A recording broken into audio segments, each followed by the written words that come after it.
जय हिंद, वंदे मातरम। दोस्तों, आज हम आपके सामने हीट एंड टेम्परेचर से लेकर जो कॉन्सेप्ट लेके आए हैं वो बहुत ही महत्वपूर्ण और लाभदायक है। वर्कशॉप कैलकुलेशन एंड साइंस में यहाँ से प्रश्न बनते ही बनते हैं। तो आइए हम शुरू करते हैं। जी हाँ, शुरू करने से पहले हमारे चैनल को लाइक और सब्सक्राइब करना ना भूलें, ठीक है। और लगातार पूरा वीडियो देखते रहें जिससे आपका पूरा नॉलेज हो। अधूरा नॉलेज लेकर के आप किसी भी एग्ज़ाम को क्वालिफाई नहीं कर सकते हैं। तो देखिए, पहला है इसका परिभाषा। ऊष्मा की परिभाषा क्या होती है? वैसे आप लोगों ने देखा होगा कि जैसे आपके घर में प्रेस रहता है ना। प्रेस को जैसे ही सप्लाई दिया जाता है तो यह प्रेस पहले ठंडी कौन सी ऊष्मा रहती है? ठंड ऊष्मा रहती है, ठीक है। धीरे धीरे ये इस प्रेस के चारों ओर गर्म ऊष्मा उत्पन्न हो जाती है। इस प्रकार हम कह सकते हैं कि ऊष्मा को ना तो पैदा किया जा सकता ना ही समाप्त किया जा सकता। इसे क्या करते हैं? एक रूप से दूसरे रूप में परिवर्तित कर सकते हैं। कैसे एक रूप से दूसरे रूप में परिवर्तित कर सकते हैं? जैसे कि ठंडी ऊष्मा है उसको हम गर्म कर देंगे, या कि गर्म ऊष्मा है उसे हम क्या कर देंगे? ठंड कर देंगे, ठीक है। तो ये हुआ ऊष्मा की एक प्रकार से परिभाषा कि ऊष्मा को तो ना ही पैदा किया जा सकता ना ही उत्पन्न किया जा सकता, उसे एक रूप से दूसरे रूप में हम ट्रांसफ़र कर सकते हैं, ठीक है। इसके बाद हम समझते हैं कि यह एक भौतिक कारक है जिससे हमें कोई भी वस्तु ठंडी और गर्मी होने का अनुभव प्राप्त होता है। यह क्या कहलाती है? यह कहलाती है ऊष्मा। क्या कहलाती है? ऊष्मा, ठीक है। इसमें एक प्रकार की ऊर्जा है जो ताप अंतर के कारण, मतलब तापमान समझते हो, 1 डिग्री, 2 डिग्री, 3 डिग्री, 4 डिग्री, इसके परिवर्तन की वजह से ऊष्मा या तो ठंड हो जाती है या तो गर्म हो जाती है। यदि 4 डिग्री से एक तरफ आएगी तो ठंडी हो जाएगी, यदि 1 से 4 की ओर जाएगी तो वो ऊष्मा क्या हो जाएगी? गर्म हो जाएगी। इस प्रकार से हम कह सकते हैं ताप में परिवर्तन की वजह से ऊष्मा के मान में भी परिवर्तन हो जाता है। मतलब ऊष्मा निम्न तप्त वस्तु की ओर हमेशा प्रवाहित होती है। कहाँ से? उच्च ताप से निम्न ताप की ओर हमेशा। जैसे हाई टेम्परेचर है, उधर से किधर जाएगी? लो टेम्परेचर की ओर फ्लो होगी। यह क्रिया तब तक चलती रहती है जब तक कि दोनों वस्तु का तापमान, जैसे एक वस्तु है गर्म और दूसरी वस्तु क्या है? ठंडी, ठीक है। एक वस्तु है, मान लो ये गर्म वस्तु है और ये है ठंडी वस्तु। जब दोनों की ऊर्जा बराबर हो जाएगी तब तक ऊष्मा का ट्रांसफ़र एक ओर से दूसरी ओर तक लगातार चलता रहेगा, ठीक है। जैसा कि आप देख रहे हैं, ये ऐसे लग रहा जैसे ये सूर्य की गर्मी की वजह से काफ़ी टेम्परेचर इंक्रीज हो रहा है ना। तो यहाँ पर चारों ओर क्या हो जाएंगी? गर्म ऊष्मा पैदा हो जाएगी। धन्यवाद। अब चलते हैं अगले प्रश्न की ओर, ठीक है। अगला कॉन्सेप्ट क्या है? ऊष्मा के मात्रक, ठीक है। ऊष्मा के क्या मात्रक हैं? बिल्कुल, आप लोगों ने मात्रक सुना होगा। कोई भी दूरी है उसके लिए मीटर, है ना, और किलोग्राम, ग्राम, ऐसे कुछ यूनिट चलती हैं। तो आइए यूनिट्स के बारे में हम समझते हैं, ठीक है। किसके बारे में? यूनिट के बारे में। पहली यूनिट है जूल। क्या है बच्चों? जो पहली यूनिट है वो है जूल। ये देख रहे होंगे, ये एक वैज्ञानिक हैं जिनका नाम जूल है, ठीक है। इन्हीं के नाम पर ऊष्मा के लिए यूनिट रखा गया। एमकेएस प्रणाली में एमकेएस को हम बताना चाहेंगे। एमकेएस दूरी के लिए मीटर, है ना, किलोग्राम, समय के लिए सेकंड, ठीक है, द्रव्यमान के लिए किलोग्राम। ये एमकेएस है, मीटर, किलोग्राम और सेकंड। एमकेएस प्रणाली में ऊर्जा का जो मात्रक होता है वो क्या होता है? जूल। हमेशा प्रश्न आता है कि ऊर्जा का मात्रक एमकेएस प्रणाली में क्या होता है? जूल होता है, क्योंकि इसमें ऊर्जा ऊष्मा का ही एक रूप माना जाता है, अतः ऊष्मा का मात्रक भी क्या होगा, जूल होता है। ऊष्मा का भी मात्रक जूल होता है। अब जूल कितना, देखिए ये एक हमारे पास गिलास है, ठीक है। यहाँ पर हम क्या कर रहे हैं, तापमान दे रहे हैं, ठीक है।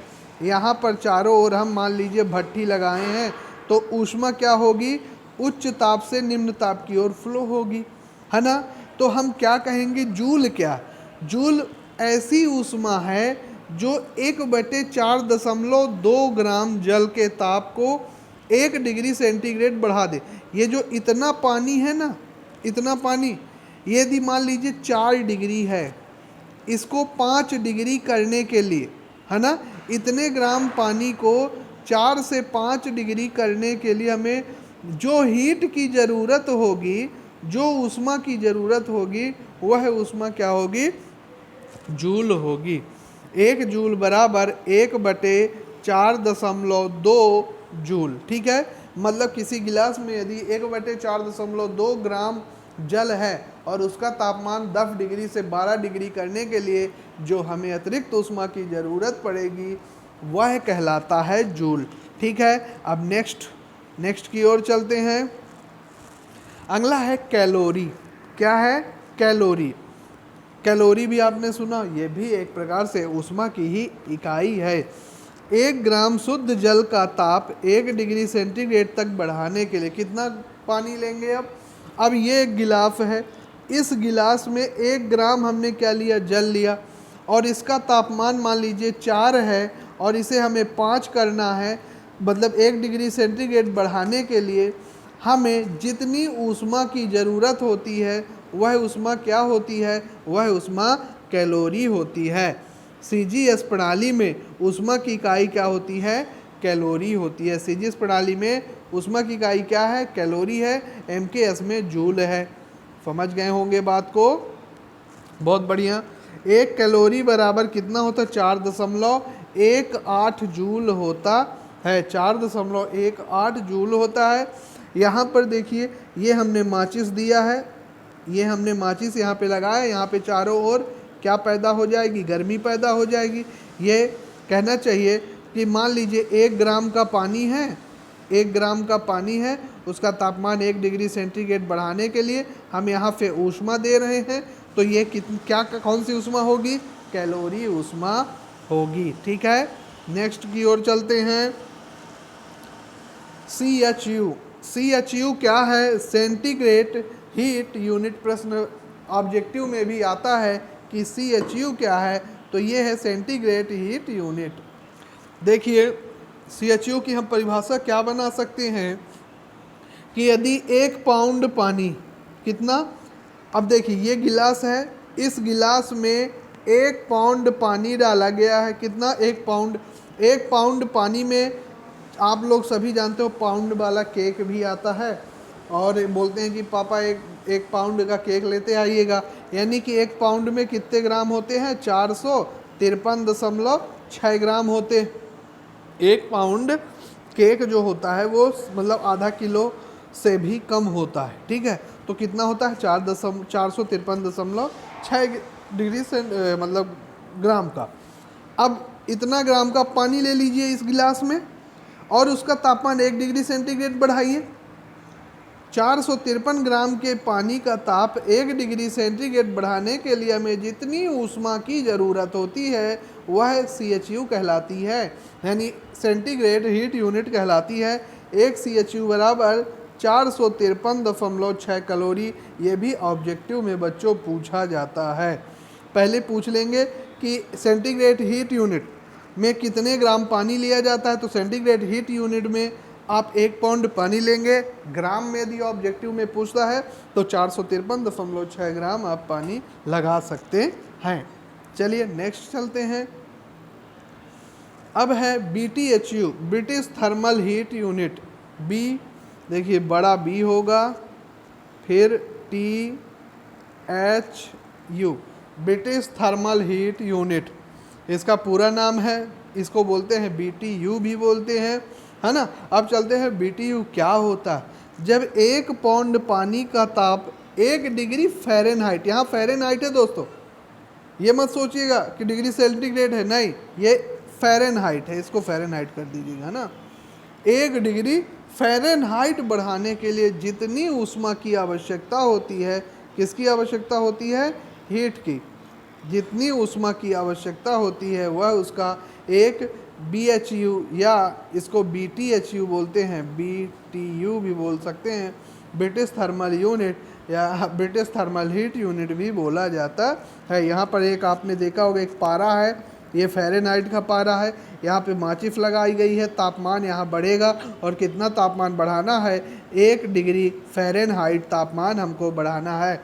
अब और यदि कोई पूछता है कि सर हमें ये बताइए कि इन तापमान को मापा कैसे जाता है, मेजरमेंट कैसे किया जाता है, तो आपको हम बता देते हैं कि एक फार्मूला होता है C/5 बराबर F-32/9, ठीक है, ये हो गया R/4, और एक होता है, मैं इसे थोड़ा सा मिटा देता हूँ, आप लिख लीजिएगा, K-273/5। ये पूरा फार्मूला से हम डिग्री को सेंटीग्रेड में तथा फ़ारेनहाइट को र्यूमर में, सभी में हम चेंज कर सकते हैं।